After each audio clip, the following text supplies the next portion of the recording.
నేను డాక్టర్ శ్రీదేవి, ఆయుర్వేద వైద్య నిపుణురాలిని. ఈరోజు మనం అలర్జీ గురించి ఇంకాస్త క్షుణ్ణంగా తెలుసుకోబోతున్నాం. ఆయుర్వేదంలో ఈ అలర్జీస్ అనేవి ఎందుకు డెవలప్ అవుతాయి, ఎలా డెవలప్ అవుతాయి అనేది చాలా క్షుణ్ణంగా వివరించారు. హ్యూమన్ బాడీ తీసుకున్నట్టయితే వాత పిత్త కఫాల మూడింటి కలయికతో మనకు ఒక ప్రకృతి అనేది, ఒక నేచర్ అనేది ఏర్పడుతుంది బాడీకి. అయితే ఆయుర్వేదం ఏం చెప్తుంది అంటే, శరీరంలో వాత పిత్త కఫాలు ఎప్పుడైతే బ్యాలెన్స్డ్గా ఉంటాయో అప్పుడు మన శరీరం చాలా హెల్తీగా ఉంటుంది. ఎప్పుడైతే ఇవి ఇంబ్యాలెన్స్కి గురి అవుతాయో, ఈ ఇంబ్యాలెన్స్కి గురి అవ్వడానికి కూడా మన తప్పిదాలే కారణాలు. అంటే బయట వాతావరణం కానివ్వండి, లేకపోతే మనం తీసుకునే అసాత్మ్యమైన ఆహారం కానివ్వండి, లేకపోతే మన పొల్యూటెడ్ థింకింగ్ వల్ల కానివ్వండి, ఏదో ఒక రూపకంగా ఈ వాత పిత్త కఫాలు కనుక బ్యాలెన్స్ డిస్టర్బ్ అయ్యి ఇంబ్యాలెన్స్లోకి వెళ్తే మనకు వ్యాధులు ఏర్పడుతూ ఉంటాయి. మన బాడీలో వాతం ఇంబ్యాలెన్స్ అవ్వడం వల్ల మనకు శరీరం పైన, అలర్జీలో తీసుకున్నట్టయితే ముఖ్యంగా శరీరం పైన దురదలు రావడము, ఓకే, అండ్ లంగ్స్లో వీజింగ్ సౌండ్ అంటే బ్రాంకైటిస్ లాంటివి రావడము, శరీరం మొత్తము కండరాలు చాలా నొప్పులుగా ఉండడము, చాలా ఫెటీగ్, వీక్నెస్ ఏర్పడటము, కళ్ళు తీసుకున్నట్టయితే కళ్ళు డ్రైగా అయిపోవడము, ఇవన్నీ కూడా అలర్జీ సిమ్టమ్స్గా చెప్పుకోవచ్చు. అయితే అసలు ఇలాంటి సిమ్టమ్స్ డెవలప్ అయ్యేక ముందు అసలు మనం ఏం తప్పిదం చేసుంటే ఇలాంటివి డెవలప్ అయి ఉంటాయని ఒక క్షణం మనం ఆలోచించాలి. యూజువల్గా ఏమవుతుందంటే, చాలాసార్లు మనం బయటకు వెళ్ళినప్పుడు వెహికల్స్లో, బైక్లో కానీ మనం నడుచుకుంటూ వెళ్ళినప్పుడు కూడా ఎక్కువ గాలి ఉన్నప్పుడు, అలాగే ఏ ప్రొటెక్షన్ లేకుండా మనము పొల్యూషన్లో కానీ ఆ ఎక్కువ గాలికి కానీ ఎక్స్పోజ్ అయినప్పుడు ఆ దుమ్ము ధూళి మనకు ముక్కు ద్వారా కళ్ళలోకి మనకు ఎంటర్ అయినప్పుడు అండ్ శరీరంపై, మన స్కిన్ పోర్స్పై కూర్చున్నప్పుడు ఇలాంటివి జరుగుతూ ఉంటాయి.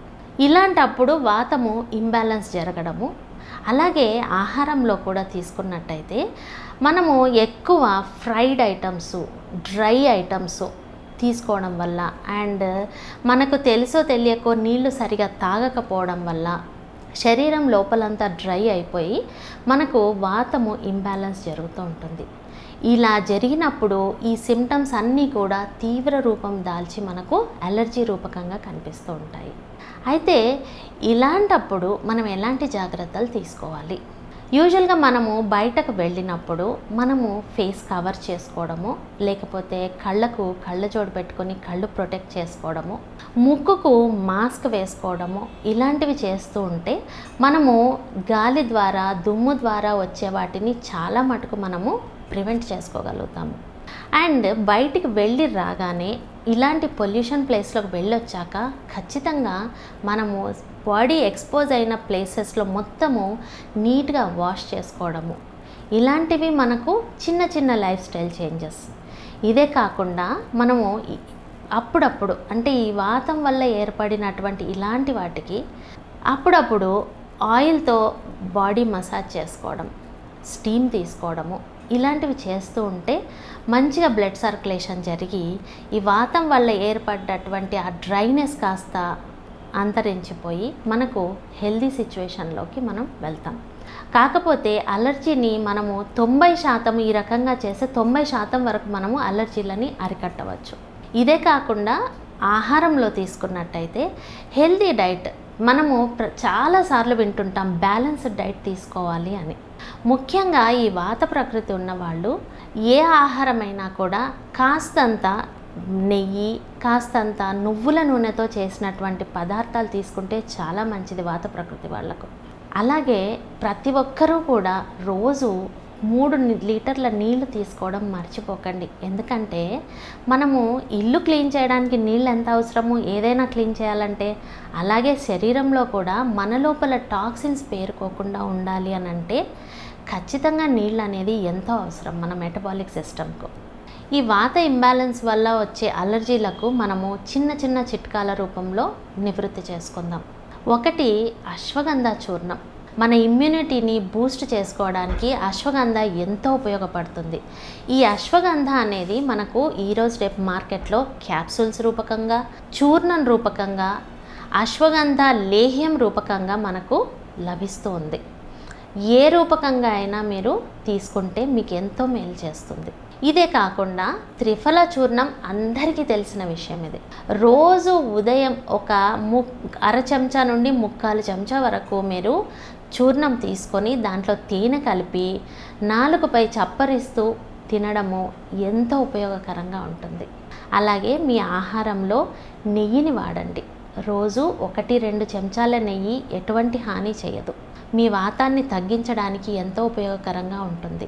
ఇవన్నింటితో పాటు నువ్వుల నూనెతో ఒంటిని మర్దన చేసుకోవడం ఎంతో సహాయపడుతుంది.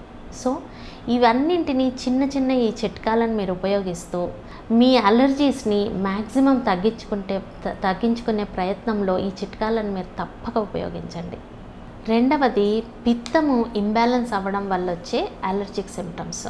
యూజువల్గా సమ్మర్స్లో కానీ లేకపోతే మన శరీరం ఆల్రెడీ వేడి శరీరం ఉండేవాళ్ళు ఎక్కువగా వేడికి మళ్ళీ ఎక్స్పోజ్ అవ్వడం వల్ల చాలా వేడి మన బాడీలో పెరిగిపోయి మనకు అలర్జీస్ డెవలప్ అవుతూ ఉంటాయి.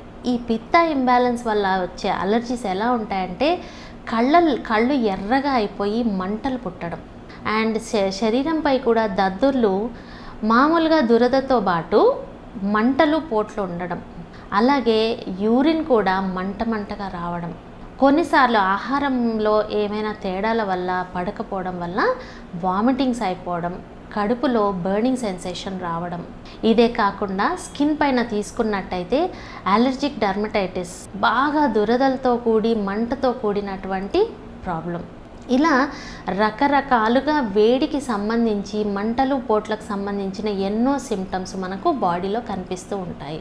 సో వీటిని మనం ఎదుర్కోవడం కోసము బాడీని కూల్ చేసుకునేటటువంటి హెర్బ్స్, కూల్ చేసుకునేటటువంటి ప్రక్రియలు మనం ఫాలో అవ్వాలి.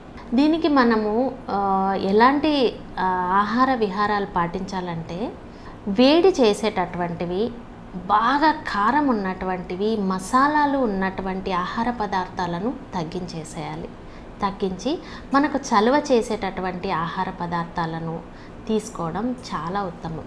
అయితే చలువ చేసే ఆహార పదార్థాలు తీసుకున్నట్టయితే మనము ఈ నీరు కాయలన్నీ కూడా చలువ చేస్తాయి. ఏవి?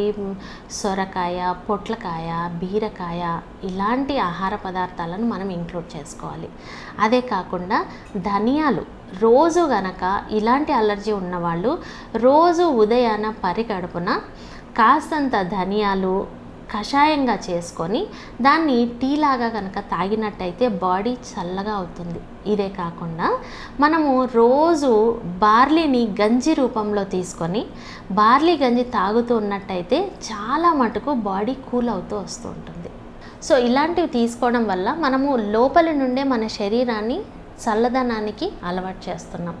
అయితే ఎక్స్టర్నల్గా మనకు స్కిన్ ప్రాబ్లమ్స్ వచ్చి స్కిన్ అలర్జీస్ వచ్చినప్పుడు మనము మంజిస్టాది కషాయం మనకు మార్కెట్లో దొరుకుతుంది, లేకపోతే మంజిస్టా క్యాప్సూల్స్. ఈ రెండింటిలో ఏదైనా సరే మీరు తీసుకొని వాడినట్టయితే స్కిన్ అలర్జీస్ చాలా మటుకు మీరు దూరం చేసుకున్నట్టు అవుతుంది. అదే కాకుండా ఇది అందరికీ తెలిసిన విషయం, మన పూర్వీకుల నుండి మనకు అర్థమైన విషయం ఏంటంటే, శాండల్వుడ్, చందనము మనము లేపంగా కనుక యూజ్ చేసినట్టయితే బాడీ చల్లగా అవుతుంది. సో ఇవన్నింటినీ ఫాలో అవుతూ చక్కటి నిద్ర, టైంకు ఆహారం తీసుకోవడము, బ్యాలెన్స్డ్ డైట్ తీసుకోవడము, ఇవన్నీ కూడా పాటిస్తూ ఉంటే ఖచ్చితంగా మీరు ఈ అలర్జీ బారి నుండి తప్పించుకుంటారు. మూడవది, కఫం ఇంబ్యాలెన్స్ అవ్వడం. యూజువల్గా కఫం ఇంబ్యాలెన్స్ చలి ఎక్కువగా ఉన్న సమయంలో జరుగుతూ ఉంటుంది. కఫం ఇంబ్యాలెన్స్ అవ్వడం వల్ల ఈ అలర్జీ ఎలా మనకు కనిపిస్తుంది అనంటే, ముక్కు బాగా నీళ్ళతో నిండిపోవడం, తల భారంగా ఉండడం, సైనస్లన్నీ మనకు నిండిపోయి మొహము ఉబ్బిపోయి ఉండడం, తల భారంగా ఉండడం. ఇవే కాకుండా శరీరంపై లావుపాటి దద్దుర్లు రావడం, కళ్ళలో నీళ్లు కారడం, అండ్ శరీరం అంతా అలసిపోయినట్టు, పడుకుందాము అనేటట్టుగా, అంటే బాగా అలసటగా ఫీల్ అవ్వడం, శరీరం భారంగా ఉండడం, ఇవన్నీ కూడా కఫం ఇంబ్యాలెన్స్ అయినప్పుడు మనకు కనపడే సిమ్టమ్స్.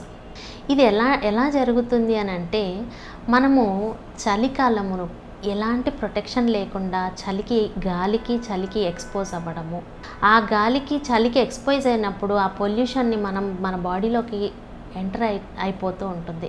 అలా ఎంటర్ అయినప్పుడు మనకు ఇలాంటి సిమ్టమ్స్ డెవలప్ అవుతూ ఉంటాయి.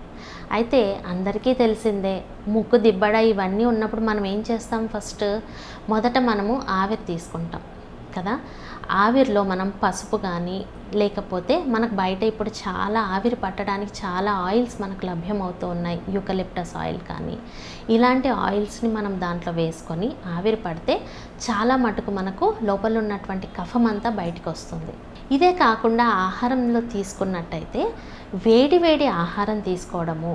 ఓకే, ఇంకొకటి ముఖ్యంగా మనం ఆచరించాల్సిన విషయం ఏంటంటే, రాత్రి ఈ కఫము దూషణ చెందినప్పుడు వచ్చే ఇలాంటి సిమ్టమ్స్కు రాత్రి భోజనం త్వరగా తినాలి. మీరు పడుకునే లోపే మీ రాత్రి భోజనం అరిగిపోవాలి.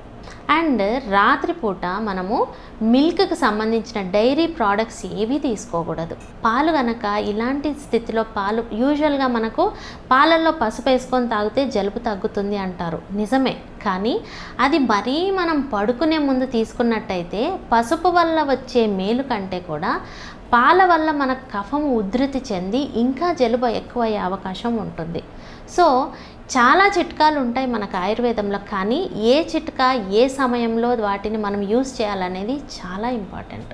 ఇదే కాకుండా మనము ఒక చక్కటి టీ చేసుకొని తాగొచ్చు పడుకునే ముందు. కనుక మీరు ఒక 2 మిరియాలు, ఒక 2 లవంగాలు, దాల్చిన చెక్క చిన్న ముక్క, చిన్న అల్లం ముక్క, ఈ 4ని మీరు టీ రూపకంగా కనుక చేసుకొని ఒక కప్పు టీ రాత్రి ఇక పడుకునే ముందు కనుక మనం సిప్ చేస్తూ వేడివేడి టీ తాగి పడుకున్నట్లయితే మనకు ఆ కఫ ఉధృతి తగ్గి కాస్తంత ఉపశమనం కలుగుతుంది.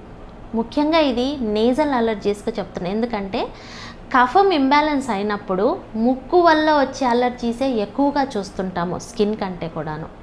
ఈ రకంగా ఏ దోషం ఇంబ్యాలెన్స్ అవుతే ఎలాంటి సిమ్టమ్స్ డెవలప్ అవుతాయి అనే విషయం కనుక మనకు అవగాహన ఉంటే ఖచ్చితంగా మనము దానికి తగ్గ చిట్కాలు, దానికి తగ్గ లైఫ్ స్టైల్ చేంజెస్ చేసుకుంటూ మనము అలర్జీ నుండి కాపాడుకుంటాం. ఇలా మనం 3 దోషాలని బ్యాలెన్స్ చేసుకుంటూ ఆహారం ద్వారా, మన విహారం ద్వారా, తర్వాత చక్కటి లైఫ్ స్టైల్ లీడ్ చేయడం వల్ల కనుక మనం దీన్ని బ్యాలెన్స్ చేసుకుంటే ఖచ్చితంగా మనము అలర్జీల నుండి బయటపడతాం. వీడియో చూసినందుకు ధన్యవాదములు. ఈ వీడియో మీకు నచ్చినట్లయితే లైక్ బటన్ క్లిక్ చేయండి. మరిన్ని వీడియోలు పొందాలంటే దయచేసి సబ్స్క్రైబ్ చేయండి. మీ సూచనలు, సలహాలు తప్పక తెలియచేయండి.